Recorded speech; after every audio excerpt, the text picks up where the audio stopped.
رمضان يا رمضان رمضان يا رمضان رمضان يا رمضان Улуу айдын куттуу кечинде жолугушуп турабыз, урматтуу телекөрүүчүлөр. Кутмандуу кечиңиздер менен эфирде таалим программасы. Баарыңыздарга ассаламу алейкум деп бүгүнкү программабызды баштайбыз. Адаттагыдай бүгүнкү студиябызга дин алымы студиябызга келди. Ким десеңиздер, Ош шаарынын имамы Шумкарбек уулу Ахматали биздин студиябыздын Ахматали уулу Шумкарбек. Ахматали уулу Шумкарбек мырза студиябызга кош келипсиз. Айгаш Рамазан айыңыз кут болсун дейбиз. Рахмат, бирге болсун. Алла разы болсун. Анда биз сөз кезегин сизге беребиз. Сөзүңүздүн баяныңызды баштай берсеңиз болот. Бисмиллахир-рахманир-рахим. Алхамдулилlah, вассалату вассаламу аля расулилlah. Мээримдүү ырайымдуу Аллах Тааланын аты менен баштап, улуу жаратуучу, теңдеши жок улуу затка, инсаниятка, адамзатка улуу неаматтарды берген, жараткан Аллах Таалага мактоо айтып, ал Аллах Тааланын берген жакшылыктары кереметтүү Кур'анда өзү баяндап айткандай, эгер менин неаматтарымды эсептесеңер, санына жетпейсиңер дейт. Ушундай бир улуу неаматтарды берген Аллах Таалага мактоо айтып, анын акыркы пайгамбары, мээрим пайгамбары, "Ва арсалнака илля рахматал лил аламин", мен сени аламдарга рахмат кылып жөнөттүм дейт. Рахмат болуп келген пайгамбарга салам салаваттар айтып, жалпы телекөрүүчүлөр менен, мекендештер менен саламдашам. Ассаламу алейкум ва рахматуллахи ва баракатуху. Урматтуу мекендештер, Аллахнын неаматы жөнүндө сөз баштадым. Аллахнын бизге берген неаматы бул өтө көп. Мына ошолордун бирөөсү бүгүн сиз экөөбүз жүз көрүшүп турганыбыз. Түз эфирден мени көрүп, мен сизге акыл насаатымды айтып, мына ушундай бир акылыбыз ордунда, заманыбыз тынч, бардыгыбыз үй бүлө, бала бакыра менен Рамазан айында орозо тутуп, мына ооз ачарды күтүп олтурганыбыз, мына ушунун өзү улуу Аллах Тааланын бизге берген чоң неаматтарынан. Жараткан Аллах Таала ар бириңиздердин үй ичиңиздерге тынчтык, аманчылык, береке берсин. Пайгамбар саллаллаху алейхи ва саллям мусулмандарды бири-бири менен амандашканда, саламдашканда дайыма "Ассаламу алейкум" деп саламдашып жүргүлө дейт. Салам сөзүнүн мааниси араб тилинен которгондо тынчтык болсун, амандык болсун дейт. А экинчи адам болсо "Ва алейкумуссалам", Аллахнын рахматы, тынчтыгы сага да болсун дейт. Мээримдүү пайгамбар ден соолук болсун же башка болсун дебестен, салам болсун, тынчтык болсун деп саламдашкан дейт. Мына ошол тынчтыктын чоң бир Кудайдын берген неамат экендигини биздин эл мекендештер өзгөчө кече акыркы күндөрдөгү баткен окуяларында тынчтыктын эмне экенин балким ошто олтуруп алып мен дагы канча сезбешим мүмкүн. Бирок мына ошол баткендеги башка дагы инсандар бул тынчтыктын кадыр баркын өтө бир жакшы сезип турат. Мына ушундай бир азыр тынчтык заманда Аллах Таалага бир шүгүр келтире турган, неаматтарына бир жооп кайтара турган бир күндөрдө турабыз. Мен сиздер менен бүгүн саламдашып, майдын 5-inde Рамазандын акыркы 23-24 күндөрүндө турам. Рамазан айы Аллах Таала кереметтүү Кур'анда айткандай, "Айяман ма'дудат", саналуу гана күндөр дейт. Ай аз эле вакыт деген сөз. Рамазан бул өмүрүбүздө, өзү өмүрүбүздүн аз экендиги, өмүрүбүздүн бат өткөндүгү кандай боло турган болсо, бул ыйык Рамазан андан дагы бат, андан дагы тез биз менен кош айтышып кетет экен. Бүгүн мен сиздер менен Рамазандын өзгөчө акыркы 10 күндүгүнө, мына Рамазандын 20-сынан көбүн өткөрүп жибердик. Кээ бирөөлөр ибадат менен, кээ бирөөлөр мурдакыдай эле телевизор менен, телефон менен, төшөк менен кроватта жатып өткөрдү. Бирок кээ бирөөлөр таң атканга чейин мечитте намаз окуп, ибадат кылып өткөргөндөр бар. Жараткан Аллах Таала ибадаттарын кабыл кылсын. Пайгамбар саллаллаху алейхи ва салламдын жашоосунан өрнөк алалы, үлгү алалы. Пайгамбар саллаллаху алейхи ва саллям Айшене өз кабар берет.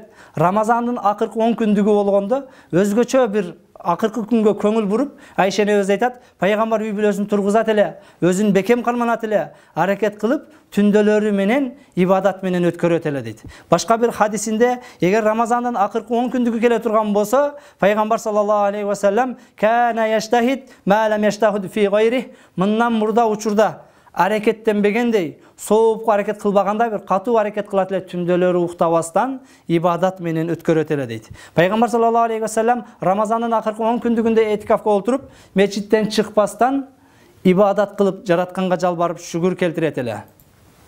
Кече эле Рамазан келдиби? 13 апрель башталабы, 14 апрель башталабы деп күтүп, мен туталамбы, туталбаймбы? Кээ бирөөлөр устаздарга чалып, Бул жерим ооруйт, тутсам болобу, болбойбу деди. Тутканга дагы, тутпаганга дагы Рамазандын бүгүн 23-24 күнү кош айтышы бар атат. Мен айтайын деген маселе, пайгамбар саллаллаху алейхи ва саллям күнөөсү жок болгондугуна карабастан мына ушул акыркы 10 күндүктө өзгөчө бир аракет кылып, желкелери төшөк көрчү эмес экен, ибадат менен өткөрчү экен. Урматтуу мекендештер, келиңиздер, мына ушул саналуу күндөрдү биз дагы бир ибадат менен, өзгөчө бир таквалык менен өткөрөлү. Таквалыгыбызды күчөтөлү. Жараткан Аллах Таала Нахл сүрөсүнүн 128-аятында «Инналлаха ма'аллазина тақау валлазина хум мухсинун». Чындыгында Аллах Таала таквалар менен, алар жакшылык кылуучулар дейт. Жакшылык кылып таква болгондор менен жараткан Аллах Таала бирге экен. Келиңиз, Кудай сиз менен болуусун кааласаңыз, Кудай менен бирге болууну, Кудай сизди сүйүшүн кааласаңыз, таквалыкты күчөтүп өзгөчө бир аракет кылалы. Жараткан Аллах Таала бизге ыйык Рамазанды бизден мурдагы пайгамбарларга парз кылып бергендей парз кылып бергендигинин себеби дагы кереметтүү Кур'анда өзү баяндап айтат. Я айюхаллазина аману кутиба алейкумус сиям кама кутиба алаллазина мин кабликум лааллакум таттакун. Ыйман келтиргендер, мен силерге Рамазан айын фарз кылдым.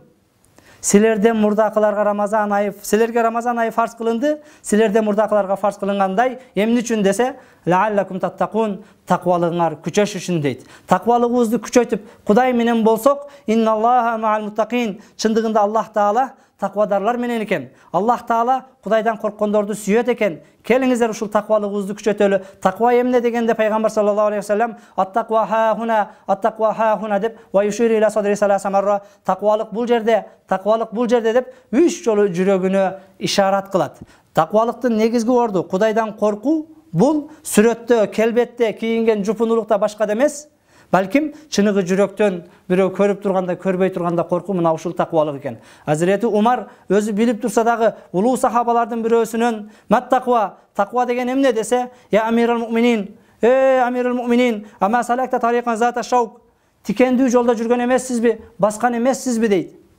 Азирети Умар, "Ооба, тикендүү жолдо жүргөнмүн, басканмын" десе, "Фамаза санаат." Ошол тикендүү жолдо жүргөндө эмне деп тикендүү жолдо жүргөндө кантип баскансың, кандай аракет кылгансың десе, Азирети Умар айтат, тикен кирип кетпесин, айнек кирип кетпесин деп аракет кылып, түрүнүп, көзүмө карап бастым дейт.